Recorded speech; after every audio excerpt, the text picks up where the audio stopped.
Fellas, welcome back to Montreal. I drove up here, an hour ago, and we're still like hours before doors. And you know that 21 Pilots is in town, and not just in Montreal, like anywhere you go, fans are always camping. They're staying literally like days in advance. I heard that in Winnipeg, they had to open doors super early because they didn't want fans camping out. Even when you're having a bad day, you look out and you see that the fans have been there for hours. That's got to pump you up, right? Yeah, absolutely. I mean, we wouldn't be here right now if it weren't for them. And, we wouldn't be a band, I guess, if it wasn't for them. Because otherwise we would just be sitting in a garage or something with our instruments, which would still be fun, but they make this what it is. You know, if we're ever having a bad day, we just look out there and we're like, hey, at least we're not camping on cement. That's also true. Well, with a lot of power comes a lot of responsibility. And for a lot of these kids, you guys are like the Save My Life band, right? Like, you're not just a band to them. You're the band that, like, they'll decipher all the lyrics, and they will literally say that if it wasn't for you guys, they might not still be around. That's got to be a bit of added pressure, no? Yep. I do think since we started playing music, anybody who would come to our shows, it's a layer of accountability for us as people. And some artists can fall on either side of, like not caring at all, that people look up to them. But you can, I think there is a way where you can let it affect you too much, possibly. So I think that we try to realize that there are people that, I guess, like look up to the music and the band, and that is accountability. But we try to just stay the same guys that we've always been. Can you relate to these kids? Like, when you were growing up, who would you camp out for? Nobody. If Josh had been in a band, You would have camped out. I would have camped out for his band. Now, I understand that the way that some of your more hardcore fans like will look at everything literally affected the way that you created Trench, and they helped create this world that you put on record.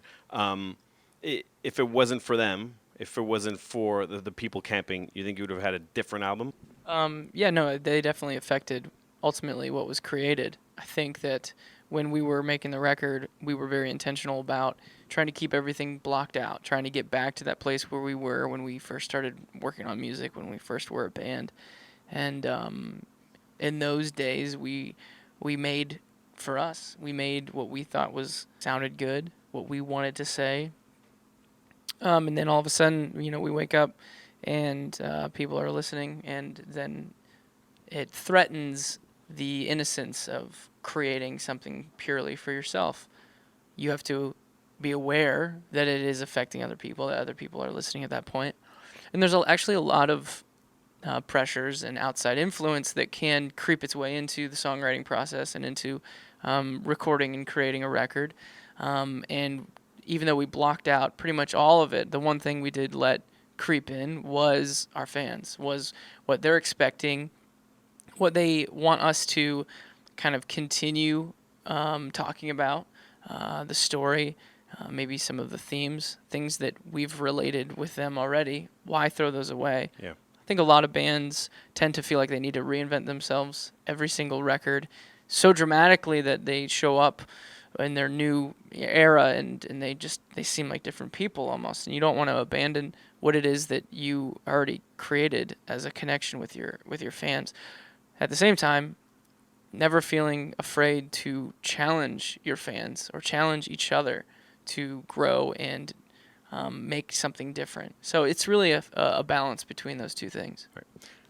I don't have a lot of fear of missing out, but I think the one show in Montreal that I regret not seeing is back in 2016. You guys had a 2-night stay in Montreal. You were playing the Metropolis. It was like 2,200 seater. Just the energy from that show and everything that came out of social media made everyone go like, oh, why weren't you there? Now, 2,200 seater, it would have been like in the Blurry Face era where you started with small rooms, medium rooms, grew to arenas. How do you take that energy and that intimacy that you were able to put together in these rooms into an arena like the Bell Center here?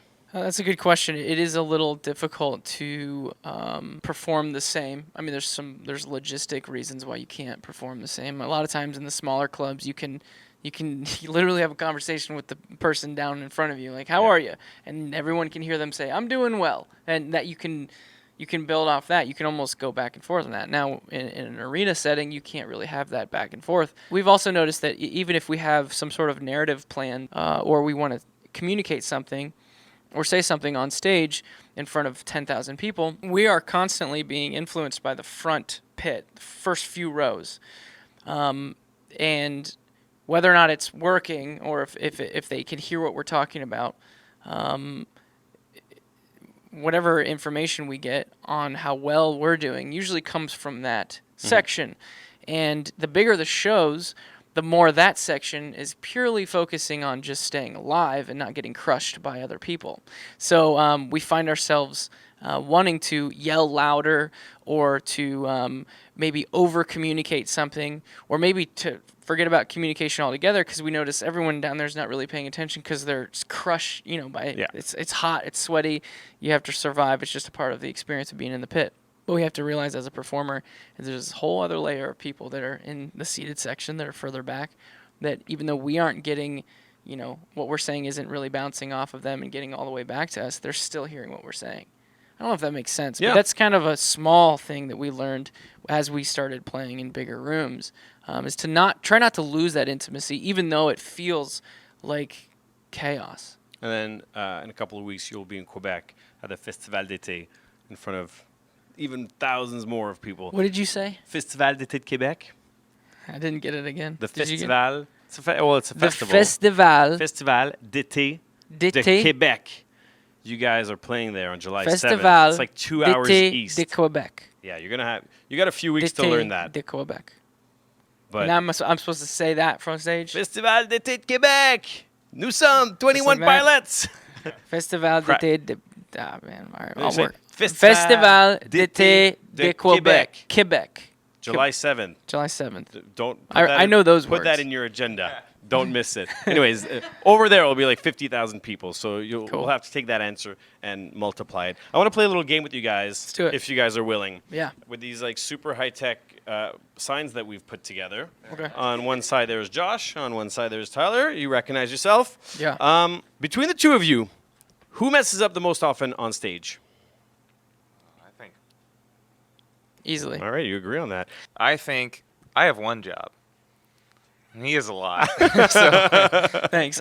To be fair, I feel like there's more opportunity for him to mess up. So. Between the two of you, who has the longest routine to get ready before a show? Why is that? My hair. Oh, right. Yeah, know. of course. Who between the two of you is the most likely to one day become an actor? I don't know. Like a stunt driver? Does that count as acting? Sure. I don't want to act. Who most often picks the music on the bus? Ooh. What's your go-to? Well, a lot of times I'll just put on a playlist or something. But I think when we say it all the time, but Death Cab for Cutie is a good, just kind of easy listening, enjoyable experience. I just walked into his green room a little bit ago, and he was listening to jazz music. There you go. He's always got something on. Who's the better cook? Neither of us really cook. Yeah, I would go with like nothing. Neither. Which of the two most needs the coffee first thing in the morning? Coffee? Well, he doesn't drink coffee. I don't drink. Oh, well, that's an easy I one. drink coffee.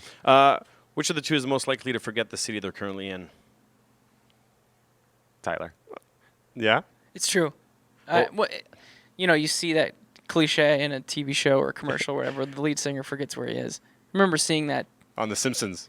or wherever. It's a common thing to joke about. But you look at it, you're like, there's no way.